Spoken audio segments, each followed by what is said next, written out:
STF pode anular sessão do Congresso no futuro da decisão que derrubou o veto presidencial. Goiás News Notícias, edição extraordinária. Análise jurídica completa prezado cidadão. Prezada cidadão, que aconteceu em Brasília nas últimas horas. Não foi apenas mais um embate entre poderes. Foi um ponto de infecção, uma ruptura silenciosa, mas de consequências estrondosas. O Goiás News Notícias mergulhou fundo nos autos nos regimentos, nos bastidores do Supremo Tribunal Federal. E o que encontramos é mais grave do que parece. Prepare-se, porque esta análise não é uma leitura comum. É um verdadeiro raio-x do sistema democrático brasileiro, e cada parágrafo é uma peça de um quebra-cabeça, que pode redefinir os rumos do país. A sessão que desafiou a Constituição, vamos recapitular. Com calma, o Congresso Nacional reuniu-se para analisar vetos presidenciais. Até aí nada fora do comum. A sessão foi presidida pelo senador Davi Alcolumbre, e na pauta um veto específico ao projeto de dosimetria das penas. O presidente Luiz Inácio Lula da Silva havia vetado trechos da proposta, e o Congresso, como manda o rito, precisava decidir se mantinha ou derrubava esse veto. Mas a condução dos trabalhos tomou um rumo que acendeu todos os alertas no mundo jurídico, porque em vez de submeter o veto à apreciação como um bloco coeso, como exige a Constituição Federal, que se viu, foi um fatiamento. Isso mesmo, o veto parcial foi desmembrado, parte dele foi votado isoladamente, outra parte deixada para depois desse procedimento. Pode parecer um detalhe técnico, um mero ajuste de pauta, para olhos desatentos, mas para os guardiões da Constituição, é um vício grave, um pecado original, que contamina tudo o que veio depois. E é exatamente aqui que mora o perigo. O artigo 66, a barreira que não pode ser atravessada. É preciso abrir a Constituição. O artigo 66, é claro como água cristalina, ele estabelece: e o veto presidencial, mesmo quando parcial, será apreciado em sua integralidade. Não se cogita, em nenhuma linha, em nenhuma vírgula, o fatiamento constituinte originário. Aquele que forjou a Carta de 1988 foi sábio. Ele sabia que permitir o desmembramento de um veto abriria as portas para negociações fragmentadas, para barganhas políticas, para a desidratação da prerrogativa presidencial. Porque a lógica é simples: se o veto é parcial, significa que o presidente da República ponderou, ele sancionou partes e vetou outras. Essa decisão forma uma unidade de sentido. É um equilíbrio interno, uma equação legislativa. Quebrar essa equação, fatiá-la em pedaços desconexos, é subverter a vontade do executivo, é permitir que o legislativo escreva o projeto fora dos trilhos constitucionais. E foi isso que aconteceu à voz dos especialistas. O que dizem os constitucionalistas? O Goiás News Notícias ouviu fontes que atuam nos bastidores do Supremo. Não são nomes que aparecem nos holofotes, mas são cérebros que constroem as teses que moldam o país. A unanimidade entre eles é perturbadora. Todos sem exceção apontam a fragilidade jurídica do procedimento adotado. Um dos juristas consultados, um ex-assessor de ministro do STF, usou uma metáfora que coa na alma. Imagine, prezado leitor, que a Constituição é o manual de voo de uma aeronave. Cada rito, cada procedimento é um comando. O Congresso, ao fatiar o veto, ignorou deliberadamente o manual. O avião pode até ter decolado, mas está voando sem autorização. A qualquer momento a torre de controle pode ordenar o retorno imediato ao solo. Essa torre de controle é o Supremo Tribunal Federal. Jurisprudência de peso quando o STF já agiu assim. Não se trata de mera especulação acadêmica. A jurisprudência do STF está coalhada de decisões que fulminam atos legislativos por vícios formais. Em 2021, a Corte declarou inconstitucional uma emenda por desrespeito ao processo legislativo.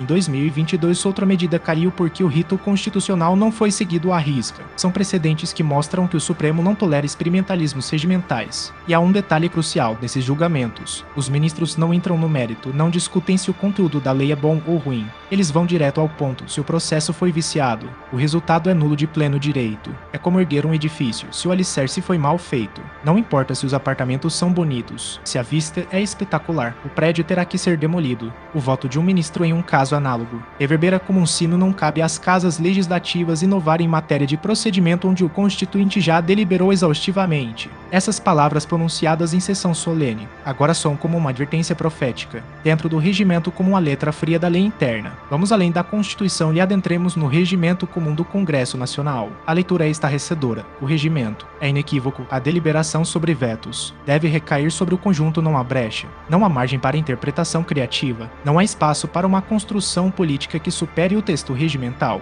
E aqui chegamos a um ponto nevrálgico. Ao fatiar a votação, o presidente da sessão ultrapassou a linha tênue entre a condução dos trabalhos e a usurpação de competência. Ele não estava apenas organizando a pauta, ele estava interpretando o regimento ao vivo, alterando o substrato jurídico da decisão que seria tomada. E isso pesa como chumbo o papel do senador Davi Alcolumbre. Entre a prerrogativa e o excesso é necessário, neste ponto, fazer uma distinção fundamental. Não se trata de uma análise pessoal, não se trata de um ataque a figuras políticas, trata-se de uma dissecação técnica de um ato administrativo legislativo. O senador Davi Alcolumbre, ao presidir a sessão, tomou uma decisão que produziu efeitos jurídicos profundos. Essa decisão agora está sob o microscópio dos constitucionalistas, porque ao fatiar o veto ele não exerceu uma prerrogativa regimental, ele criou uma, e essa criação colide frontalmente com o texto constitucional. As consequências podem ser avassaladoras, não apenas para os efeitos da sessão, mas para a própria segurança jurídica do país. Cada minuto que passa sem que a situação seja corrigida é um minuto que aprofunda a crise, porque leis estão sendo produzidas, vetos estão sendo derrubados se toda a cadeia decisória está assentada sobre uma base potencialmente contaminada, o que está em jogo muito além da dosimetria das penas. A esta altura, prezado leitor, prezada leitora, é preciso clareza absoluta. O cerne deste debate não é o mérito do projeto de dosimetria das penas. Não se discute aqui se as penas devem ser mais brandas ou mais severas. Não se debate se o veto de Lula era justo ou injusto.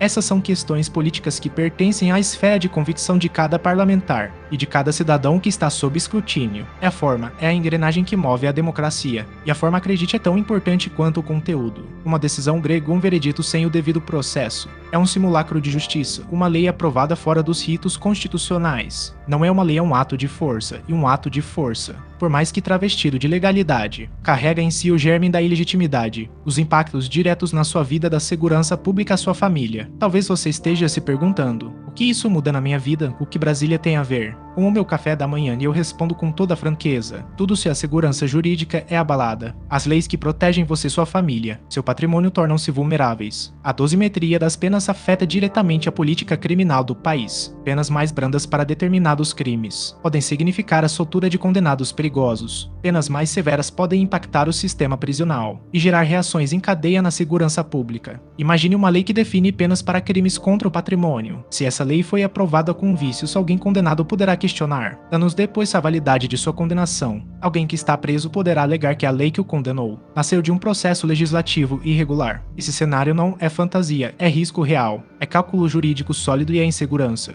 Não para aí contratos e citações, benefícios sociais, tudo isso se apoia em leis. Se uma lei é fruto de um procedimento contaminado, toda a cadeia que dela depende treme. A confiança, que é o oxigênio das relações sociais, se esvai, e quando a confiança morre, a democracia adoece. O papel do STF, Tribunal Constitucional, o ator político. Muitos, quando o STF é acionado, levantam a bandeira da judicialização da política. Outros aplaudem a corte como bastião da razão, mas eis a verdade nua e crua do Supremo Tribunal Federal. Não tem escolha. Quando o Congresso se desvia do leito constitucional, alguém precisa recolocá-lo nos trilhos. Esse alguém é o STF, essa é sua função precípua. É sua razão de existir se o STF for provocado. E as probabilidades são altíssimas. A corte terá que enfrentar o mérito do vício formal. E o julgamento será histórico. Os ministros mergulharão na ata da sessão, examinarão os votos, decuparão o procedimento adotado e decidirão se a sessão que derrubou o veto foi uma sessão de Congresso ou um ato de força travestido. Os bastidores do STF estão em ebulição. Há ministros que consideram o fatiamento uma violação grave. Há outros que pregam a autocontenção, mas o vento predominante, ao que apuramos, só para a declaração de nulidade. As pausas dramáticas, o que o tempo está revelando. Neste exato momento, enquanto você ouve esta reportagem, um silêncio denso paira sobre a Praça dos Três Poderes. O Congresso continua seus trabalhos, como se nada tivesse acontecido. O Palácio do Planalto monitora os movimentos que o Supremo aguarda, mas o tempo é um senhor implacável. Ele corrói os expedientes frágeis e fortalece as verdades sólidas. E a verdade sólida aqui é que a Constituição fala. Ela não sussurra, ela não insinua, ela determina. O que aconteceu naquela sessão desafia essa determinação.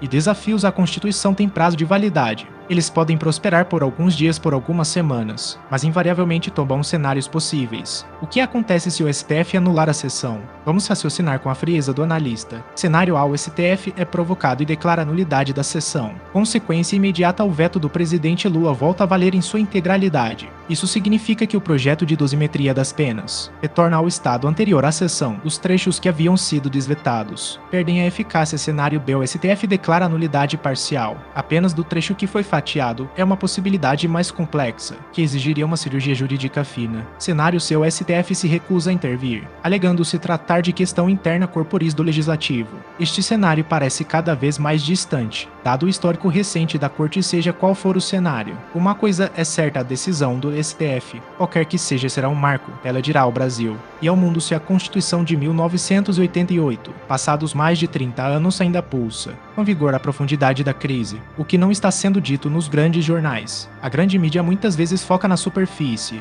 no bate-boca político, nas manchetes escandalosas, mas o Goiás News Notícias foi mais fundo. O que está em curso não é apenas uma crise regimental, é uma mutação silenciosa nas entranhas do presidencialismo brasileiro. É um embate surdo entre a prerrogativa do executivo e a força do parlamento. E esse embate não se resolve com notas oficiais nem com discursos infamados. Resolve-se com a Constituição na mão e com juízes que tenham a coragem de lê-la em voz alta. A prática do fatiamento, se não for contida, abrirá um precedente devastador. Amanhã, outro presidente, outro veto, outro fatiamento. Depois o fatiamento de uma emenda constitucional. Depois o fatiamento de um impeachment. Você percebe o tamanho da armadilha? É uma ladeira escorregadia, e uma vez no topo, a descida é vertiginosa. É preciso estancar agora, com firmeza, com a lei e a reação das ruas. O cidadão e a democracia vigiada em você. Cidadã não é mero espectador. Você é o patrão de cada político eleito. Você é o destinatário final de cada lei aprovada. Você tem o direito e o dever de fiscalizar. Acompanhar o desenrolar desta crise é um ato cívico.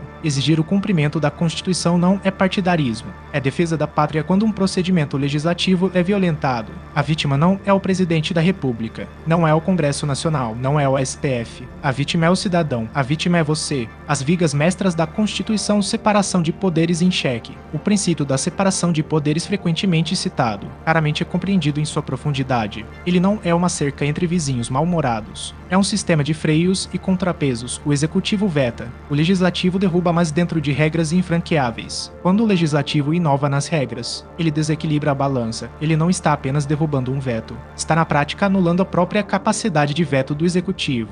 Porque se o parlamento pode fatiar o veto, pode escolher quais partes derrubar e quais deixar de lado, o veto presidencial vira pó. Torna-se uma caneta sem tinta, uma formalidade vazia. E sem o veto, o executivo perde um de seus principais instrumentos de equilíbrio. O presidencialismo brasileiro fica capenga. O olhar do direito comparado como outros países resolvem isso. Nas democracias consolidadas, o respeito ao devido processo legislativo é feroz. Nos Estados Unidos, o veto presidencial é um bloco indivisível. Na Alemanha, o Conselho Federal veta ou aprova, não fatia. Na França, o Conselho Constitucional zela pela integridade do procedimento parlamentar com mão de ferro. Não há no mundo civilizado precedente de fatiamento de veto que tenha sobrevivido ao crivo de uma corte constitucional atuante. O Brasil, se permitir que isso prospere, estará na contramão da história, estará inventando um modelo que combina perigosamente hiperpresidencialismo e disfuncionalidade parlamentar. A pergunta que não quer calar porque o fatiamento foi tentado? Essa é a pergunta que ecoa nos corredores do poder, porque o presidente da sessão optou por um caminho tão arriscado, tão flagrantemente inconstitucional. As hipóteses vão desde a pressa política, até a estratégia deliberada de forçar o STF a se manifestar, para gerar uma crise entre poderes, mas nenhuma dessas hipóteses, por mais elaborada que seja, justifica o descumprimento da Constituição. A pressa é inimiga da perfeição e mãe das inconstitucionalidades. O que o Goiás News Notícias conclui depois de horas de investigação,